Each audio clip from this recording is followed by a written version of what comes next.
Good morning, good afternoon, or good evening, depending on where you're listening. This is Dan Turchin, CEO of PeopleRain and host of AI and the Future of Work. If you enjoy the podcast, subscribe to the email newsletter at peoplerain.io/podcast. That's people, reign, like the reign of a king, REIGN.io/podcast for bonus content and insights from our guests. We're joined today by a special guest for a discussion that is particularly timely. Consumer behavior is evolving rapidly, and so is our relationship with brands. We're making more decisions, and we're making them faster than ever about what products to buy. Whether we're in a store or online, the distance between competing products is smaller than ever. Quarantine life has somehow made us all expert shoppers, and brands are working harder than ever to earn our trust.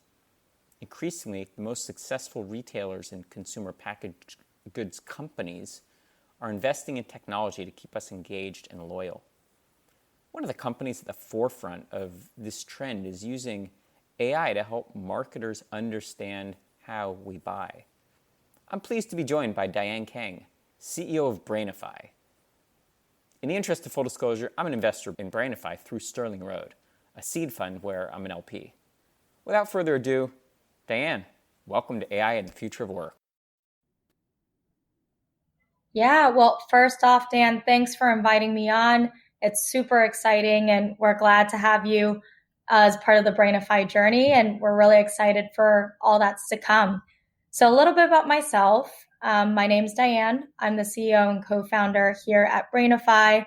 My background, I come from the world of Apple and Symantec, where I'd come in contact with maybe hundreds of different marketing automation systems and just different types of platforms when it comes to personalization and really understanding the importance of user behavior and the context that powers it all. From there, I went back to study in my master's program for computer engineering, met my co-founder, Philip, and we really talked about how important it is to understand those micro moments that drive how we think as consumers, but also what that means from a business perspective. And so that's really how Breinify was born. We put together this vision that we really believe in, which is that the world needs data science and enterprises really want this predictive capabilities, but many of them, and the majority of them, will lack the data science to really support those causes. So why should really only the Amazons and the Walmarts of the world get these data-driven experiences for their consumers when 80 to 85% of the rest of the world's enterprises have to really fight to try and get these capabilities up and going? And so that became the founding vision of Breinify, which is we're here to democratize data science. And today we're starting with consumer enterprises and the marketers in that specific area. I love the vision and I love the team that you've built. I'd like our listeners to hear a little bit about how you think about the culture at Breinify and how you describe your values as a company. Yeah, for us, we really focus on three different pieces as part of our culture. The first one being as transparent as possible, whether this is to investors like yourselves, to our team, to our customers, to our partners, our different growth engines, really about being as passionate, as our second point in the culture. At the end of the day, it's really about being as motivational, inspiring about what you want to become and knowing that what you're building is a part of this big vision. And then the last piece is a little bit more practical. We try and be as direct as possible. So we're a team that doesn't really sugarcoat things. We tell it as it is, and we try to bite the bullet when things are not going great and celebrate in those successes that really kind of excite us. But overall, our team's a really diverse team. We really focus on trying to get ahead of mistakes, but we also focus a lot on how can we learn from those to make new ones. And we believe in a lot of fast test and learns, and we try and generate these hypotheses before we try something so that we can work really hard to overall not drink the Kool-Aid and say something succeeded because we feel like it's working, but really being able to see it and get access to those results to make good decisions.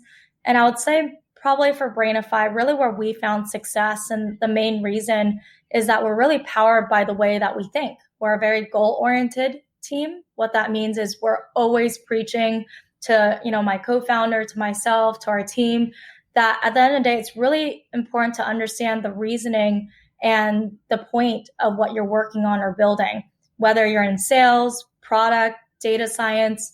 As long as you really understand how your specific project plays in the overall picture for this year and 5 years down the road, everyone on your team is going to trust whichever path you take to get there, because we know that we're all moving towards that same North Star. And so we're not really a group that, gives you requirements and tasks. We want you to build those. And to build those, you have to ask the right questions.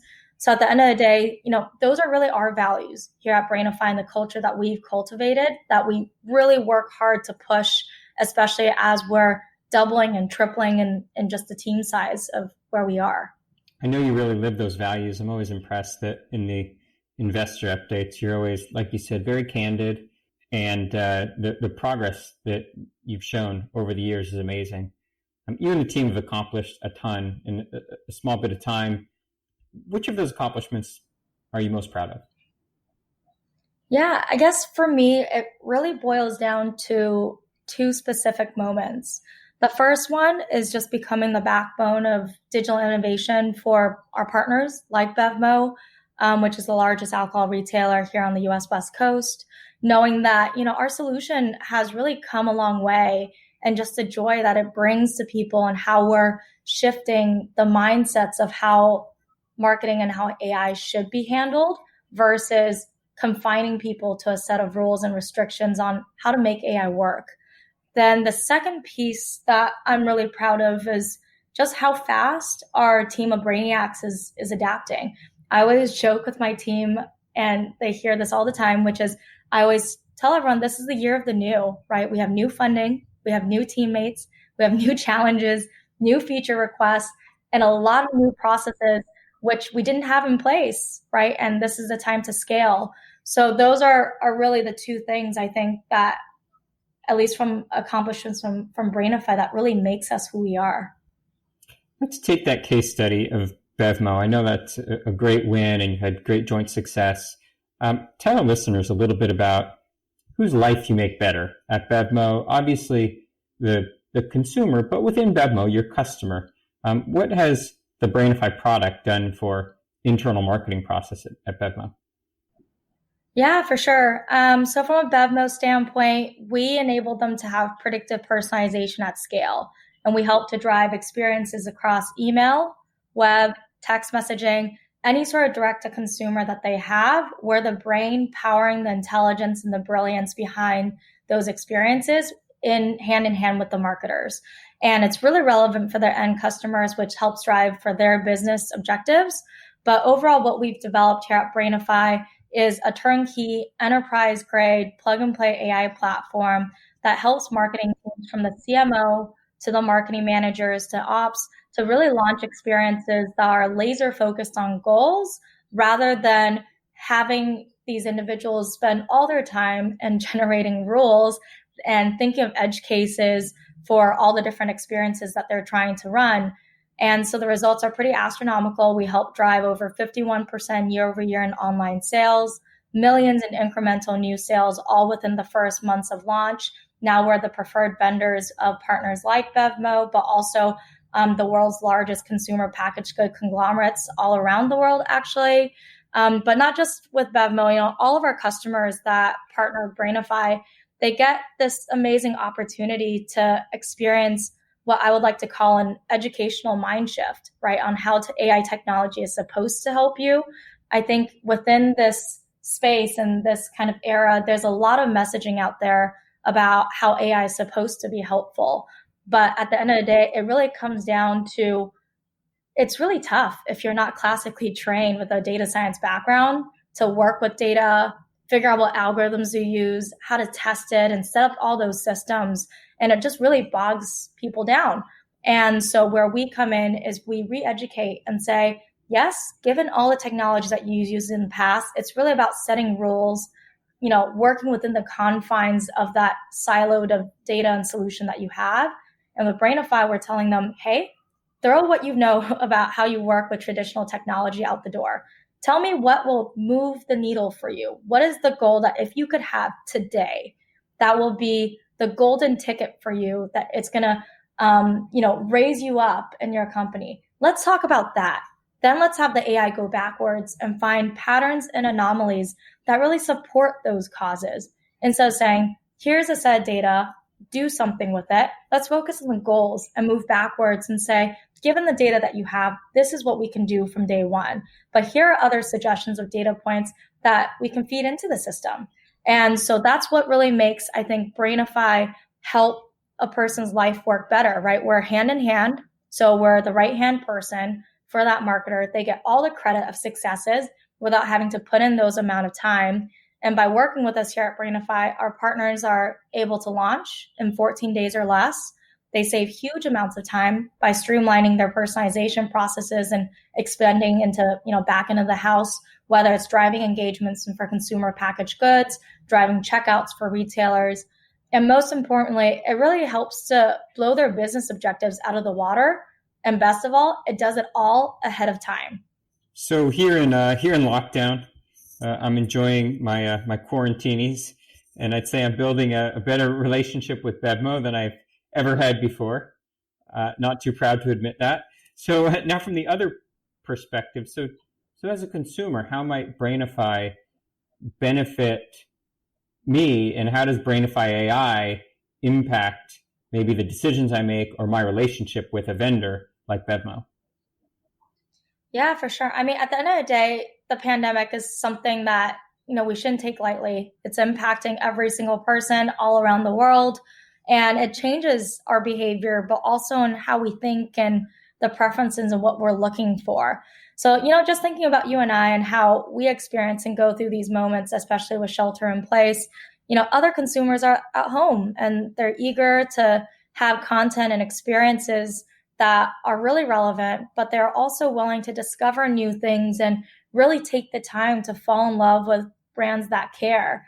The spray and pray just doesn't work. And, over spamming also doesn't work. And oftentimes the more in love you are with the brand, oftentimes as consumers, the more information we get, right? Because we fall into what those marketers call segmentation. And if you are a loyal customers, you're more than likely to fall in more than one of those segments. And that's not really the right way to approach things, right? Like if I'm loyal, I want what is going to be the best product, the best experience, best content you can share with me, not the most. And so from a data science perspective, that's just a really exciting thing about how data works and what can be done on the algorithmic side. The pandemic just shows how important it is, right? To have a really smart AI that takes this timing and this time-sensitive moments and context into consideration. It's really not enough to just have a traditional machine learning system that uses historical data from last year, because April and May of 2019, I was out having picnics, at Golden Gate, not staying at home, just having red wine, right? So the times are really different. The context is really important. And at the end of the day, by knowing what is affecting us and what will affect us, it really allows systems and brands and businesses to be able to deliver better experiences.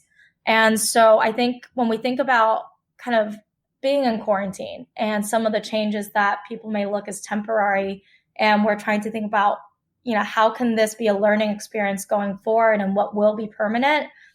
During this time, the expectations, I think, of digital experiences for consumers has heightened to a whole new level, right? They're staying home. They have those experiences that they're going through. And as we know, being quarantined is temporary. We are going to be able to be outside and do all the things that we want to from before, visit restaurants and go for huge walks and invite friends over and eat huge meals with our extended families.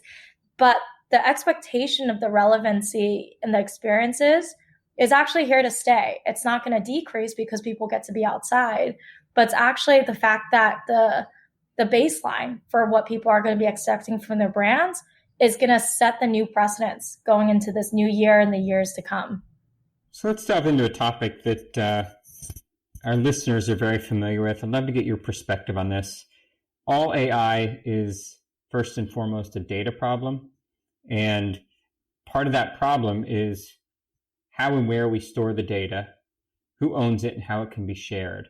So from the perspective of the data that Breinify collects to automate these decision-making processes, talk us through the challenges of storing, managing, and sharing the data that's used by your customers. Yeah, for sure. The way that we always kind of tackle this is really down to our core culture and values. We are very transparent, right? At the end of the day, you have enterprises on two different ends of the spectrum. You have ones that are experiencing data deserts where they're just learning what to collect and they have almost a very limited idea of, what should be collected. And so they're trying to go through whether do they just collect everything for the sake of having it. And then you have enterprises that are a little bit more built out where they've created customer journeys and they've collected the data and they just don't know what to do with it. Where Breinify comes in is we actually help companies on all kind of ends of the spectrum. From our standpoint, we do collect user behavior data, but what we store is defined by the businesses and we work with them on what's the comfortability that they feel okay with. So it could be that we do collect data regarding your customer journey, but we don't store it. We may just store the preferences of what that means. So maybe you're grocery shopping online, the preference is that right now you're really interested in meat alternatives because of what you're viewing, but we're not actually storing any of the information that you've viewed a black bean burger, then you've actually went and clicked on a Beyond Meat patty and things like this. It's more about the context behind it. Now regarding how we actually store it in a way to be safe and really kind of earn that trust and put our best foot forward, we do have state-of-the-art encryption. We also leverage things around GDPR and CCPA as well. So we do have a single point of deletion that the businesses can call on, but they can also make requests to the business and the business can notify us directly and we'll give them a receipt that says, hey, this person's out of our system. But at the end of the day, we're big believers that consumers, if given the chance to opt in and opt out of personalized experiences, they would choose to participate, right? As long as it's something that's helpful and beneficial. I mean, when we think about experiences and what we can collect, at the end of the day, as long as we're not being malicious and we think about how we can help the end consumers, that's really what we're here for. And from a data ownership perspective, we follow what the enterprises believe as ownership in that sense. And we do make suggestions about who should be having that final right. And we provide all the different types of ways to easily access the data, as well as edit it, as well as delete it. But at the end of the day, I don't think consumers in some way should be so worried, I would say, about data privacy and protection. I think as long as you trust the business to find good vendors, that is the major piece of it. And you can do your best to stay safe online. But at the end of the day, really focus on brands that care about who owns the data and how that data is, provided and how that data is secured.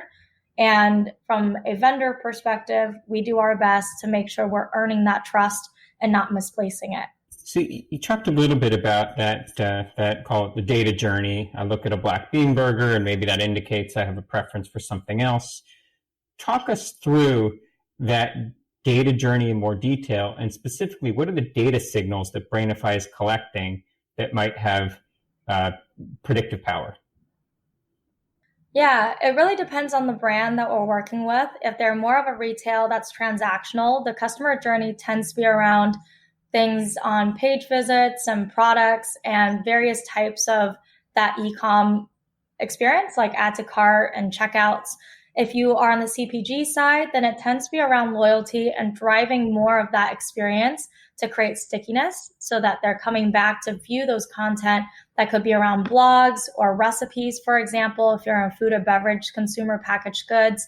And how do you get people to create brand loyalty so that when they're looking on those shelves, they're thinking about those recipes and what they could build and cook and have for their families.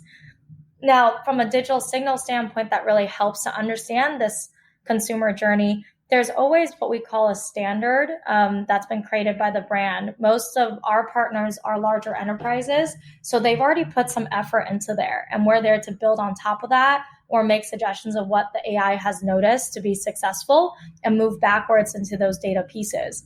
When we think about the consumer, one of the things that we really like to focus on is what we call subtle coincidence moments. Consumers today, they're not really expecting this blatant in-your-face personalization that's like, here, I know your name and I know your demographics. But it's really about those micro moments that's based off of the fact that your preferences are changing and that we as humans, we wear multiple hats, right? It's not that once I'm a wine lover, I'm always going to be in the wine lover segment at BevMo, but it's really knowing that like between Mondays and Thursdays, if I were to buy something from BevMo, I typically will buy red wines and I typically pick shipping because I'm not in a hurry to get those bottles to my door.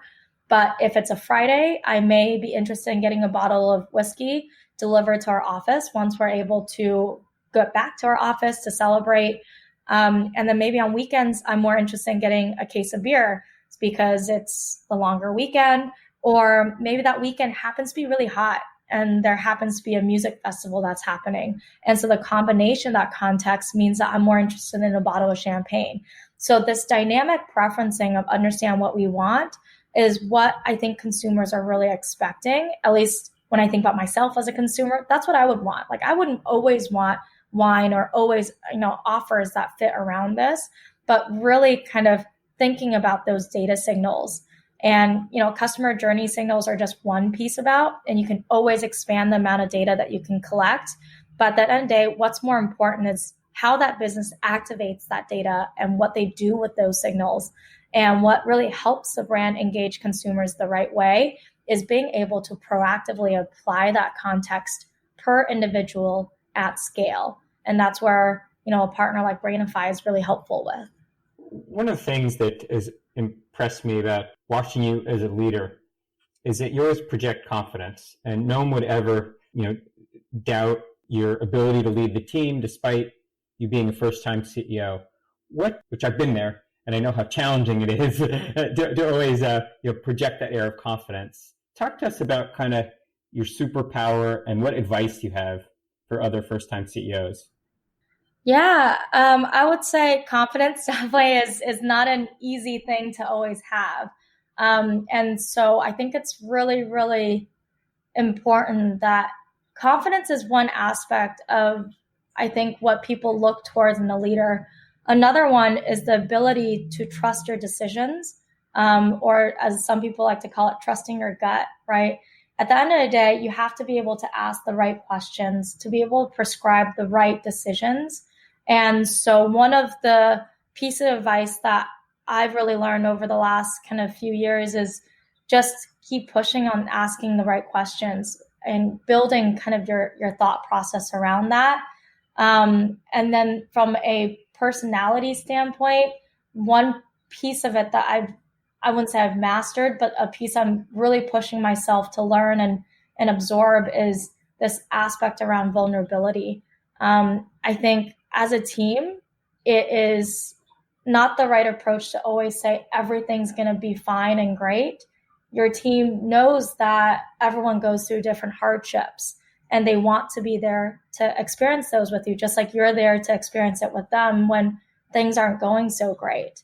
But that's a two-way street. If you are to stay confident the whole time, I think people may lose trust. They may think that you're intentionally hiding some of the faults and issues that could be coming and appearing.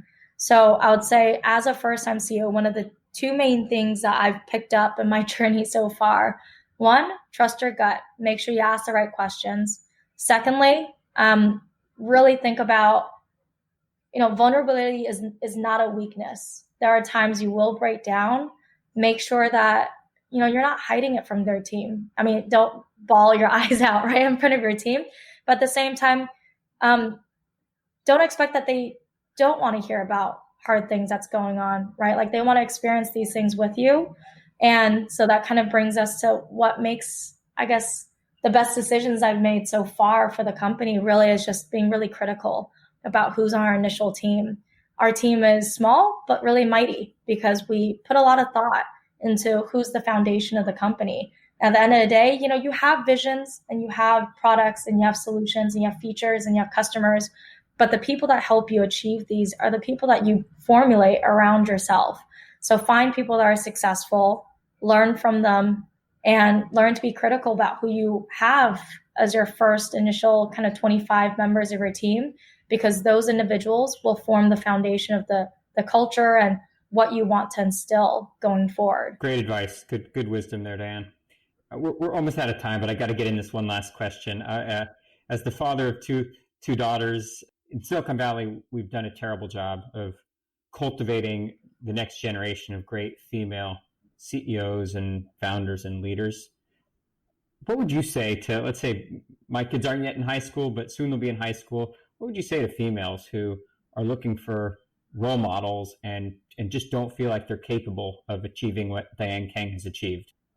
Yeah, I think at the end, just do it. I think there's always a lot of talk, and whether you're a female going to high school or a minority or just anyone, right? Like where you're unsure about what you want to achieve, at the end of the day, whether you could, do it, at the end of the day, put your thought into, does what you're about to do make you happy?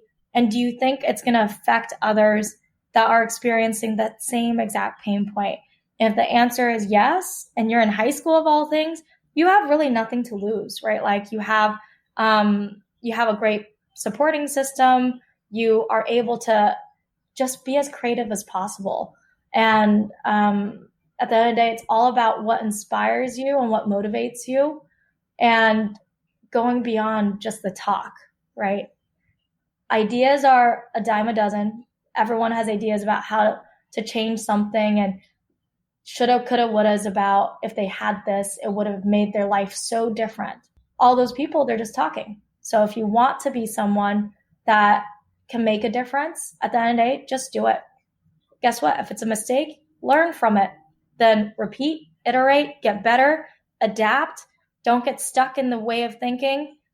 Find those life experiences, but there's nothing to lose really at the end of the day, especially if you're in high school trying to think about whether you should try something. Just go out there and do it. I love it. I'm going to sit my kids down and make them listen to this. All right. Diane, I know it feels like we're just getting started, but we got to wrap. I've so enjoyed this conversation, and I hope that you'll come back again. And first and foremost, I love being part of your journey. Please keep up the good work. Thank you. Yeah, we're really ecstatic to have you along for the ride as well. And we really look forward to getting more advice and feedback and thoughts from you as well. And yeah, thank you for inviting me onto this podcast. It was a great experience. And thank you to our listeners. Back next week with another fascinating discussion with a fascinating guest. Thanks for listening.